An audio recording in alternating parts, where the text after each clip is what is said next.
சற்று முன் கிடைக்கப்பெற்ற மிக மிக முக்கியமான செய்தி ஒன்று வெளியாயிருக்கு. 30,000 கோடி ஊழல், ஸ்டாலின் கதை முடிந்தது. மதுரை அரசியல் களத்தில் நிதியமைச்சர் பிடிஆர் மற்றும் இயக்குனர் சுந்தர்சி இடையே வெடித்திருக்க வார்த்தை போர் தற்போது தமிழக அரசியலில் பெரும் பரபரப்பை ஏற்படுத்தியிருக்கு. இந்த மோதலில் சுந்தர்சிக்கு ஆதரவாக களமிறங்கியுள்ள நடிகை குஷ்பு பிடிஆரின் பழைய ஆடியோ விவகாரம் மற்றும் திமுக தலைமையின் செயல்பாடுகள் குறித்து மிக கடுமையாக விமர்சனங்களை முன்வைச்சார். கல்வி தகுதியை வைத்து ஒருவரை எடை போடும் போக்கிற்கு பதிலடி கொடுக்கும் வகையில் அமைந்திருக்கிற இந்த விவாதம் தற்போது ஆளும் கட்சிக்கு எதிரான மிக பெரும் அரசியல் குற்றச்சாட்டாக உருவெடுத்திருக்கு.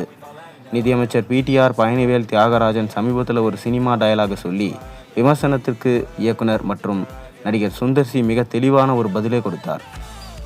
ஒருவருடைய கல்வி தகுதி மட்டுமே அந்த மனிதரின் ஒட்டுமொத்த மதிப்பையோ அல்லது அறிவையோ தீர்மானித்து விடாது என்று சுந்தர்சி சுட்டிக்காட்டியுள்ளார். தான் இயக்கிய படத்தில் இடம்பெற்ற காமெடி டயலாக ஒரு அரசியல் களத்தில் தமக்கு எதிராக பயன்படுத்தியதை சுட்டிக்காட்டிய அவர், மேலோட்டமான அறிவு அல்லது வெறும் பட்டப்படிப்புகளை கொண்டு பிறரை தாழ்வாக கருதுவது முறையல்ல, ஒருவரின் உழைப்பு அனுபவமே அவர்களை சமூகத்தில் உயர்த்தும் என்று மிக உறுதியாக தெரிவிச்சிருக்காரு. இதற்கு நடுவே சினிமாவிலிருந்து அரசியலுக்கு வந்த நடிகை குஷ்பு திமுகவிலிருந்து தான் விலகியது குறித்தும் இப்போது தமிழக அரசியலில் நிலவும் முக்கிய விவகாரங்கள் குறித்தும் மிக காரசாரமான கருத்துக்களை முன்வைச்சார். குறிப்பாக பிடிஆர் பழனிவேல் தியாகராஜன் அன்று பேசியதாக கூறப்படும் 30,000 கோடி ஊழல் தொடர்பான ஆடியோ விவகாரத்தை அவர் மீண்டும் கையில் எடுத்திருக்கார். பிடிஆரின் அந்த ஆடியோவில் சொன்னது என்ன? ஒரு வருடத்திற்குள் 30,000 கோடி ரூபாயை சம்பாதித்துள்ளார்கள் என்று தானே அவர் குறிப்பிட்டார்.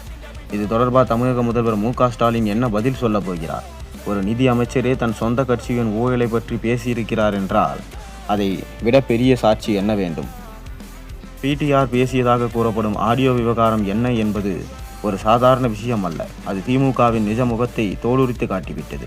பிடிஆர் போன்ற ஒரு அமைச்சரே இவ்வளவு பெரிய தொகையை பற்றி கூறிப்பிடும் போது அதை மறைக்க முயற்சிப்பது மக்களை ஏமாற்றும் செயல் என்று குஷ்பு விமர்சித்திருக்கார்.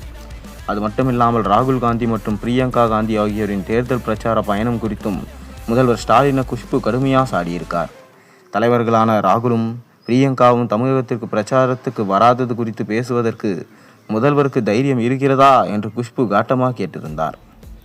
திமுகவில் தனது உழைப்பு ஒரு வழி பாதையாகவே இருந்தாலும் கட்சியின் கொள்கைகளுக்குள்ளான தான் முழுமையான பங்களித்த போதும் தனக்குரிய மரியாதையும் அங்கீகாரமும் மறுக்கப்பட்டதாக குஷ்பு கடுமையான குற்றச்சாட்டை முன் வச்சிருக்காங்க. அது மட்டும் இல்லாமல் குஷ்புவின் இந்த கருத்து தான் சோசியல் மீடியாவில் வைரலாக போய் கொண்டிருக்கு. ஒருவரின் கல்வி தகுதியை வைத்து மட்டும் யாரையும் எடை போடக்கூடாது என்று சுந்தர்சி சொன்னது அதே சமயம் அமைச்சரின் ஆடியோ விவகாரத்தில் பெரும் சர்ச்சை தற்போது ஏற்பட்டிருக்கு.